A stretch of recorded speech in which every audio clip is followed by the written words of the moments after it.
Index है, इसमें भारत की जो रैंक है ये है कौन सी, आपको बताना है। तो इसके अलावा यूनिकॉर्न जो इंडेक्स है, इस यूनिकॉर्न इंडेक्स में भारत की रैंक कौन सी। देखिए एक बार मैंने पूछा आपसे एसडीजी इंडेक्स की मैं बात करूं आपसे, इसमें भारत की रैंक कौन सी है, 99 रैंक भारत के टॉप 100 में पहली बार भारत शामिल हुआ, ठीक है। एचडीआई पूछूं आपसे, 130वां स्थान भारत का, ठीक है। जेंडर गैप इंडेक्स पूछूं आपसे, जेंडर गैप जो इंडेक्स है दोस्तों आपके, इसमें रैंक कौन सी आपके 131 रैंक जो है जेंडर गैप इंडेक्स में भारत की, आपको ध्यान रखना है, ठीक है। तो आगे देखिए एशिया पावर इंडेक्स की बात करूं आपसे तो तीसरा स्थान भारत का। एनर्जी ट्रांजिशन इंडेक्स बताओ फटाफट दोस्तों, हाँ लिखो। नवाचार सूचकांक जो है इसमें भारत की रैंक कौन सी, ठीक है। इनोवेशन इंडेक्स में भारत की रैंक कौन सी, ये भी आपको छापना है। एनर्जी ट्रांजिशन इंडेक्स में भारत की दोस्तों रैंक कौन सी है, 71 रैंक भारत की, आपको ध्यान रखना है, ठीक है। दोस्तों आगे देखिएगा फायर पावर इंडेक्स पूछूं आपसे, इसमें भारत की रैंक चौथी हो गई है ना। आर्टिफिशियल इंटेलिजेंस पूछूं आपसे, इसमें भारत की रैंक तीसरी हो गई, ठीक है। खुशहाली सूचकांक पूछूं आपसे, इसमें भारत की रैंक 118 है। शांति सूचकांक में 115 आपको ध्यान रखना है, ठीक है। करप्शन परसेप्शन इंडेक्स की दोस्तों बात करूं आपसे, करप्शन परसेप्शन इंडेक्स में भारत की रैंक जो है यह 96 आपको ध्यान रखना है। भुखमरी सूचकांक की बात करूं आपसे,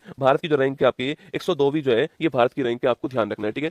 प्रेस फ्रीडम इंडेक्स में भारत की रैंक कौन सी है, 151वीं जो रैंक है ये भारत की प्रेस फ्रीडम इंडेक्स में, ठीक है। यूनिकॉर्न इंडेक्स की बात करूं आपसे, इसमें भारत की रैंक कौन सी है आपकी, तीसरी रैंक भारत की, आपको ध्यान रखना है, ठीक है। और नवाचार सूचकांक की बात करें तो इसमें रैंक कौन सी है, 38 रैंक नवाचार सूचकांक में